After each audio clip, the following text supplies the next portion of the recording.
Bonding ना, chemical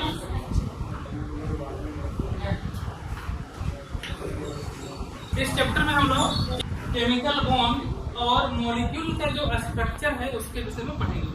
और ये चैप्टर बहुत ही इंपॉर्टेंट है। चैप्टर में जो आप सीखेंगे वो आपको आगे भी काम आएगा, अगले चैप्टर में भी काम आएंगे, आपका ऑर्गेनिक में भी काम आएगा और इनऑर्गेनिक में भी काम आएंगे, ठीक है ना। इसलिए ये चैप्टर बहुत ही ज़्यादा जरूरी है। तो इसमें सबसे पहले हम लोग को जानना पड़ेगा केमिकल बॉन्ड, है ना। केमिकल बॉन्ड होता है, केमिकल बॉन्ड किसको बोलते हैं, ठीक है। तो जैसे आप जानते हैं कि NaCl सोडियम और क्लोरीन मिलकर के बना हुआ है। ये दोनों एटम आपस में चिपके हुए हैं, तो इनके बीच में एक तो बॉन्ड है। क्या है? बॉन्ड। उसी को बोलेंगे हम लोग केमिकल बॉन्ड, ठीक है। दूसरा कंपाउंड लेते हैं, जैसे H2O है, इसमें हाइड्रोजन के और ऑक्सीजन के एटम आपस में जुड़े हुए हैं। तो आपस में कैसे जुड़े हुए हैं? एक बॉन्ड है ना, बॉन्ड नहीं है बल्कि एक प्रकार का अट्रैक्शन है, ठीक है। अट्रैक्शन को ही बॉन्ड बोलते हैं, ठीक है ना। जैसे आप लोग चुंबक में किसी लोहा को सामने ले जाते हैं तो कैसे चिपक जाता है, तो दोनों जुड़ गया तो दोनों बीच में एक अट्रैक्शन फोर्स लग रहा है। उसी प्रकार के एटम के बीच में एक अट्रैक्शन फोर्स लगता है, ठीक है। तो उसी के बारे में पूरा चैप्टर है। तो सबसे पहले केमिकल बॉन्ड किसे कहते हैं, इसका डेफिनेशन लिखिए।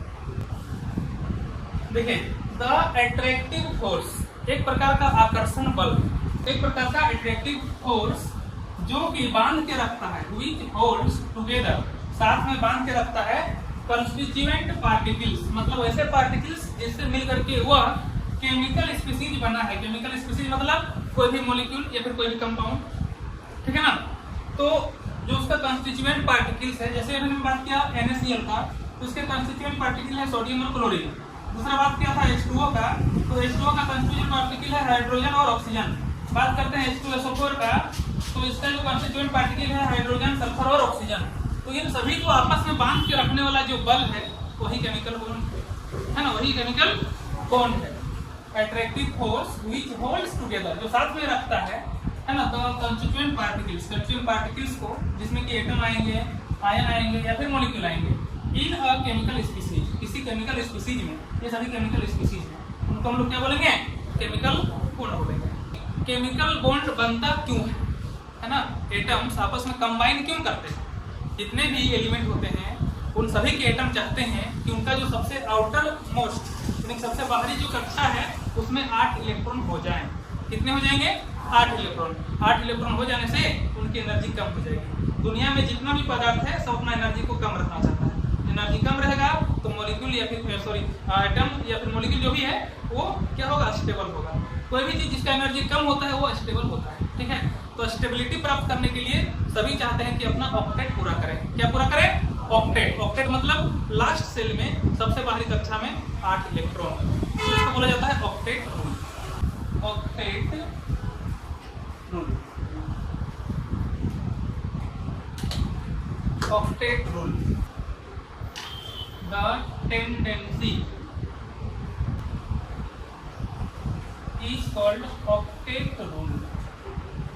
इसको पढ़ते हैं ऑक्टेट रूल। क्या है?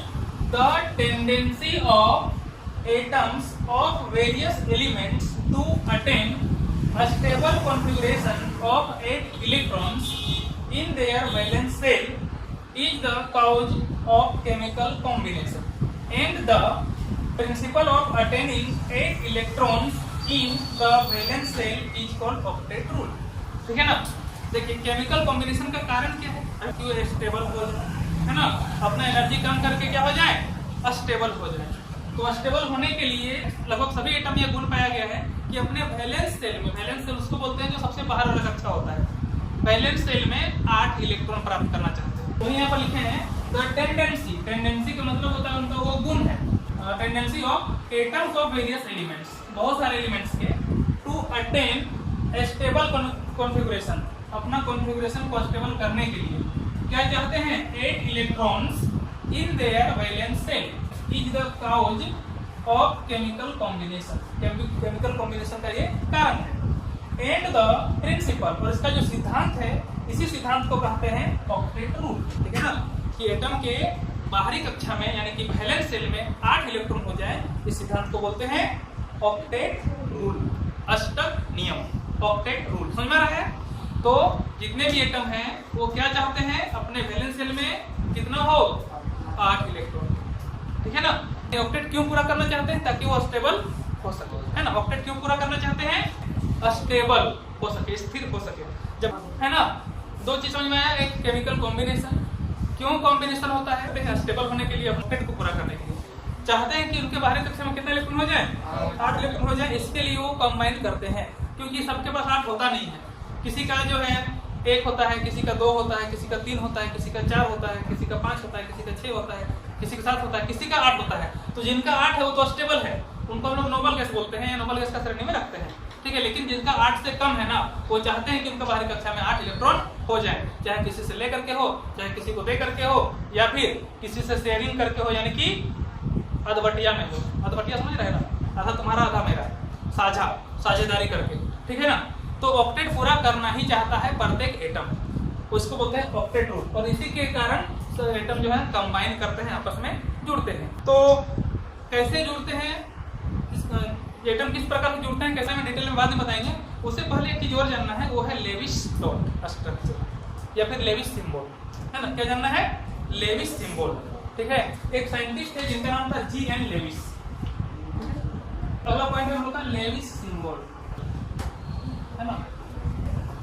देखिए आपको समझ में आ गया कि ऑक्टेट पूरा करने के लिए एटम आपस में कंबाइन करते हैं, लेकिन एटम कंबाइन करते हैं तो इस कॉम्बिनेशन प्रोसेस में सारे इलेक्ट्रॉन भाग नहीं लेते हैं, ठीक है। जो वैलेंस शेल के इलेक्ट्रॉन है, यानी कि बाहरी कक्षा के जो इलेक्ट्रॉन है वही भाग लेते हैं। एग्जांपल के लिए अगर बात करते हैं, अगर हम लोग फिर से Na का, सोडियम का, तो इलेक्ट्रॉनिक कॉन्फ़िगरेशन 281 होता है, तो इसमें ये इलेक्ट्रॉन भाग नहीं लेंगे, ये सिर्फ ये इलेक्ट्रॉन भाग लेगा कॉम्बिनेशन करने के, ठीक है। इस इलेक्ट्रॉन को त्याग कर देगा, ठीक है, तो बना लेगा क्या, तो 8 बना लेगा, यानी बाहरी कक्षा में 8 पूरा हो जाएगा। अगर क्लोरीन सामने है तो क्लोरीन का होता है 2, 8, 7, इसको 1 चाहिए, तो यही क्या करेगा, इसको 1 दे देगा, तो क्या बन जाएगा, ये 8 बन जाएगा ना। तो ये भी यहाँ से हट जाएगा, तो ये भी 8 हो गया, ये भी 8 हो गया। अब ये दिया और ये लिया, तो देने वाला और लेने वाला के बीच में एक रिश्ता होता है ना। अब दे करके ये पॉजिटिव बनाता है और ये ले करके क्या बनाता है, नेगेटिव, और जहाँ नेगेटिव और पॉजिटिव होते हैं वहाँ पर अट्रैक्शन फोर्स लगता है ना, अट्रैक्शन फोर्स लगेगा। तो ये जो फोर्स है, ये फोर्स ही होता है आपका बॉन्ड। क्या होता है, बॉन्ड, इसी को बोलते हैं हम लोग केमिकल बॉन्ड। यहाँ पर ये आयनिक बॉन्ड है, बाद में पढ़ेंगे इसके बारे में, है ना।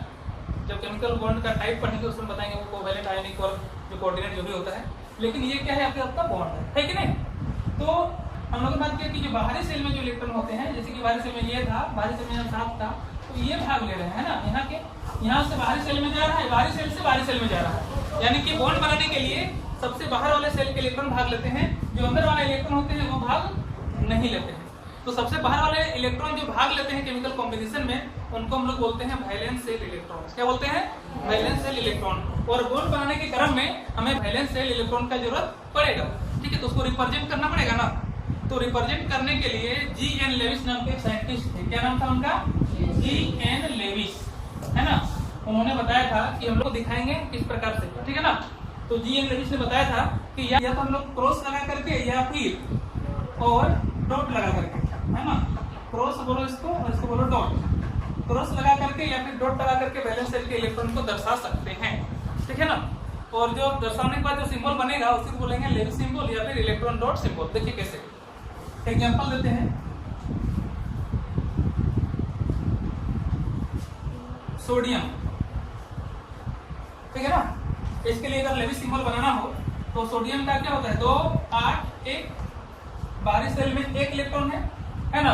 इसको दिखाएंगे हम लोग इस प्रकार से, ऐसे लिखिए या फिर क्रॉस लगा दीजिए, ठीक है ना। पहला एग्जांपल हो गया, ये हो गया आपका लेविस सिंबल। क्या हो गया, ये लेविस सिंबल, इधर लिख देते हैं लेविस सिंबल, है ना। ये सभी क्या है, लेविस सिंबल है इधर। दूसरा एग्जांपल देते हैं, देखिए क्लोरीन का लेते हैं, तो इसका होता है 2, 8, 7, बाहरी सेल में कितने इलेक्ट्रॉन है, 7 है। तो इसको दिखाने के लिए हम लोग क्या लिखेंगे, क्लोरीन लिखेंगे और चारों तरफ देखिए 1, 2, 3, 4, 5, 6, 7 हो गया। या फिर आप क्रॉस से दिखाइए, Cl लिखिए, 1, 2, 3, 4, 5, 6, 7 लोग दिखा। तो ये हो गया लेविस सिंबल, है ना, क्या हो गया, लेविस सिंबल।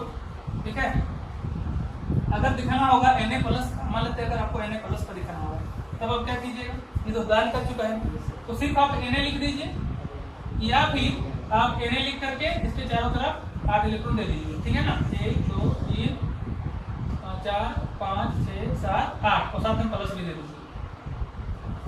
ठीक है ना, तो ये हो गया आपका लेविस सिंबल। इस प्रकार से लेविस सिंबल हम लोग बना सकते हैं। ठीक है, जब बॉन्ड बनता है तो बॉन्ड को दिखाने के लिए लेविस सिंबल हम लोग क्या करते हैं, डैश खींचते हैं। क्या खींचते हैं, डैश। इसके लिए और बॉन्ड, कहीं पर बॉन्ड बनता है तो बॉन्ड को दिखाने के लिए हम लोग क्या करते हैं, है ना। तो सबसे पहले आप लोग लेविस डॉट स्ट्रक्चर बनाइए कुछ एटम का, आपको देते हैं, ज्यादा नहीं बोले, तुम्हारे कहाँ का नाम बता देंगे कुछ नहीं। क्या नाम है तुम्हारे कहाँ का? अरे इधर जंगल है, छलछलिया, ठीक है ना, तो वहां से बाघ निकल गया। ठीक है, इसके गांव के पास पहुंचा था तो लोग उसमें तीर धनुष चलाता था ना, तीर धनुष से मार दिया। तो जहां बाघ मर गया तो बाघ मारा, बाघ मारा। मतलब ऐसा हो सकता है, इधर भी एक तो ना गांव है, पता उसका नाम क्या है, बाघ बिंदुआ। हाँ, और आगे जाके है बाघ जोबरा, है ना। हाँ, तो हमको लगता है क्या हुआ होगा पता नहीं, जो भी रील लेकिन हमको क्या लगता है कि बाघ का काल पहले था तो उधर भी आदिवासी लोग रहते होंगे, तो लोग तीर धनुष से बाघ को मार दिए, तो बाघ जहाँ पे बाघ बिंधाया उस जगह का नाम बाघ बिंधुआ हो गया। और बाघ तो छटपटाने लगा ना, तो आगे जाके कुछ होगा, गड्ढा वड्ढा पानी में जाके जोबर गया, बाघ जोबरा हो गया। इस तरह की कहानी हो सकता है, अब पता नहीं रियलिटी क्या है ना। फिर चलो जो भी है, अब यहाँ पे देखिए लेविस डॉट आप लोग समझ गए, लेविस सिंबल भी समझिए, है कि नहीं। अब आप लोग को कुछ क्वेश्चन देते हैं जिसका आप लोग को बनाना है। ठीक है, क्वेश्चन लिखिएगा, है ना, राइट लेविस सिंबल लिखना है, माइनस इस सब का लेविस सिंबल लिख पाएंगे आप लोग। तो 5 बज गया है, आज का क्लास यहीं तक रखेंगे लेविस सिंबल। ठीक है, हम लोग अगले दिन पढ़ेंगे, अगले क्लास में आयोनिक बॉन्ड क्या होता है, कोवेलेंट बॉन्ड क्या होता है और कोऑर्डिनेट बॉन्ड क्या होता है। मिलते हैं अगले क्लास में।